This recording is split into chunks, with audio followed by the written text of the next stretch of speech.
আঁচটা আমি বাড়াচ্ছি না, আঁচ কমিয়ে রেখেই ভাজছি, যাতে গলে না যায় সব।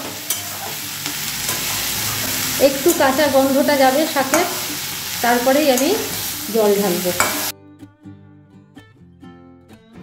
নমস্কার বন্ধুরা, আসাম টুকটুরে আপনাদের স্বাগত। এখন আমি উচ্ছে দিয়ে, শাক দিয়ে সব মিলেমিশে কীভাবে একটা তিতো চচ্চড়ি করছি সেটা দেখাবো। দেখুন, কড়াতে তেল দিয়ে দিয়েছি, তেলটা একটু গরম হোক। এতে আমি কয়েকটা ভাঙা বড়ি ভেজে নেব, গোটা বড়ি দিলাম না।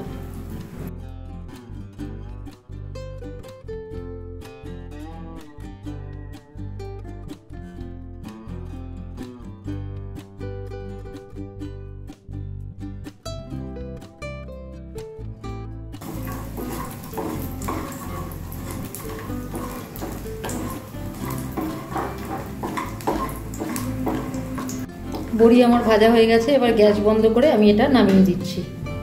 গরম হয়ে গেছে, তো এখানে প্রথমে আমি একটু লম্বা করে কেটে রাখা উচ্ছে দিয়ে দিচ্ছি। উচ্ছেগুলো একটু বেশি যদি ভাজি তাহলে তিতো ভাবটা একটু কম লাগে, ঠিক আছে? সেই জন্য একটু লম্বা করে কেটে রাখা দুটো ছোট সাইজের উচ্ছে আছে, কেটে নিয়েছি। এগুলো আগে একটু ভেজে নেব। এগুলো একটু লালচে হয়েছে, এবার এতে আমি দিয়ে দিচ্ছি পটল, 3টে পটল লম্বা করে কাটা। পটলগুলোর সাথে আবার ভাজবো, তাহলে উচ্ছে আরও বেশি ভাজা হবে, ঠিক আছে? আঁচ বাড়িয়ে দিচ্ছি। এবার এতে দিয়ে দিচ্ছি দুটো আলু, একটু হাফ বয়েল এটা।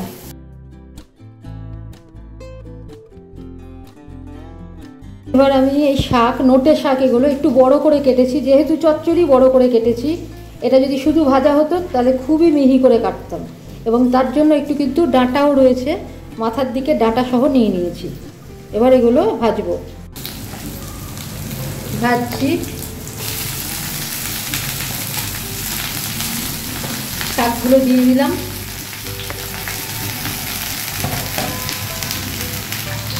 সব কিছু সবজি যখন আমি ছাড়ি, আমি কিন্তু আঁচটা তখন একটু কমিয়ে দিই, হ্যাঁ? অন্য সব, কারণ খেতে বেশি, একটু সবজিতে হয়তো জল থাকতে পারে, এগুলোকে ধুয়ে নিয়ে জল ঝরিয়ে রাখা, আওয়াজটাও বেশি হয়, সেই জন্য বলছি।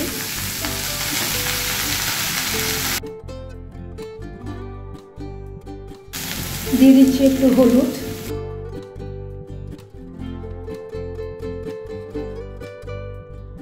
দিয়ে দিচ্ছি আন্দাজ মতো নুন। যে যেরকম খান, যদি কেউ এতে মিষ্টি খান দিতে পারেন, আমরা মিষ্টি খাই না, দিলাম না। আর একটু ভেজে নেব।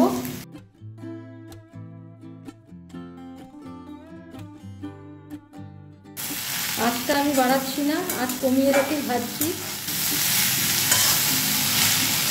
যাতে গলে না যায় সব।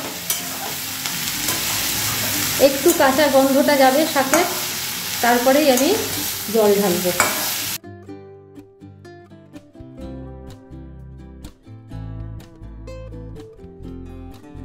ভাজা হয়ে গেছে, এবার এতে আমি দিয়ে দিচ্ছি জল।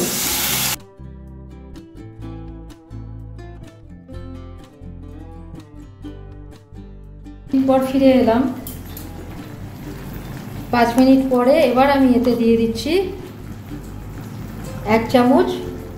1 টেবিল চামচ সর্ষে বাটা, হ্যাঁ?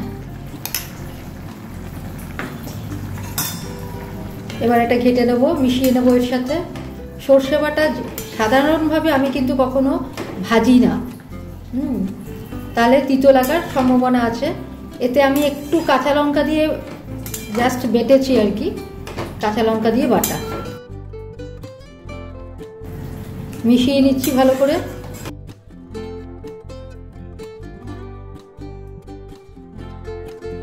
জল শুকিয়ে আসছে, সব সবজিও সিদ্ধ হয়ে গেছে। এবার জল শুকিয়ে নিয়ে আমি নামিয়ে নেব।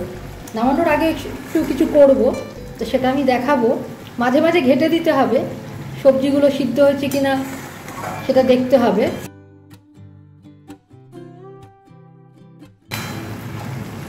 একটু ওলট পালট করে দিতে হবে, বা মাঝেরটা সাইডে, সাইডেরটা মাঝে, এইভাবে একটু ঘেটে নিতে হবে আর কি। জল শুকিয়ে নিয়ে ফিরে আসছি। জল মোটামুটি শুকিয়ে এসছে।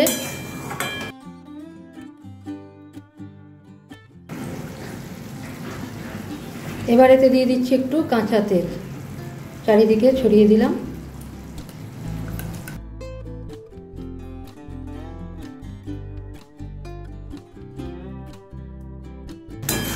ঘেটে নেব এবার।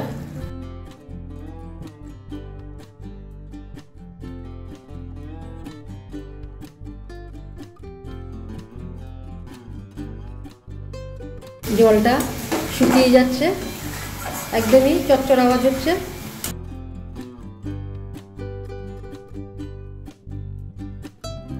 একদমই শুকিয়ে গেছে, গ্যাস আমি বন্ধ করে দিলাম। এবার নামিয়ে নিচ্ছি, প্লেটিং করে দেখাচ্ছি। আমার উচ্ছে দিয়ে আর নোটে শাক দিয়ে তিতো চচ্চড়ি রেডি টু সার্ভ।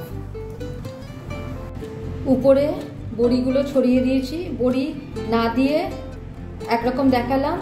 এবার বড়িগুলো দিয়েছি উপরে, ভাঙা বড়িগুলো দিয়েছি, ভাজা বড়ি, ঠিক আছে। এবার বুঝতে পারছেন তো কেন ভাঙা ভাঙা বড়িগুলো নিয়েছিলাম, কারণ গোটা বড়ি নিলেও এটা ভেঙে দিতে হতো। তো ভাঙা ভাঙা বড়িগুলো নিয়ে উপরে সার্ভ করলাম, তাহলে মটমটে লাগবে। এটার টেস্ট একটু অন্যরকম, মানে বড়ি ভেতরে দিয়ে, নতুনদের উদ্দেশ্যে বলছি, যে বড়ি ঝোলের মধ্যে দিয়ে ফুটিয়ে তার যে টেস্ট, সেটা নরম হয়ে যায়, সেটা ভাল লাগে। আবার উপরে এইভাবে ছড়িয়ে ভাজা বড়ি উপরে ছড়িয়ে খেয়ে দেখবেন, সেটা আর এক রকম টেস্ট, এটাও ভালো লাগে। তো ওই জন্য ভাজা বড়িগুলো আমি উপরে ছড়িয়ে দিয়ে পরিবেশন করলাম এবং এইভাবেই আজকে সার্ভ করব। তিতো চচ্চড়ি করলাম শাক দিয়ে, বাড়িতে রান্না করবেন, খেয়ে দেখবেন। এখানে কিন্তু যার যা ইচ্ছা আরও সবজি মেশাতে পারেন, ধরুন ঝিঙে, বেগুন, কুমড়ো, এগুলো সব দিতে পারেন। যদি একটু মিষ্টি মিষ্টি খেতে চান কুমড়োও দিতে পারেন। আবার এইরকম সাধারণভাবেও করতে পারেন। তারপরে যখন কাঁঠাল ওঠে বা বড় এঁচড় হয়ে যায়, এঁচড়ের বীজ দিয়েও কিন্তু খুব ভালো লাগে। হ্যাঁ, তো এইভাবে করে দেখবেন, নানা রকম সবজি দিয়ে। আজকের মতো এখানে রাখছি, ভালো থাকবেন, ধন্যবাদ। লাইক, শেয়ার, সাবস্ক্রাইব করতে ভুলবেন না।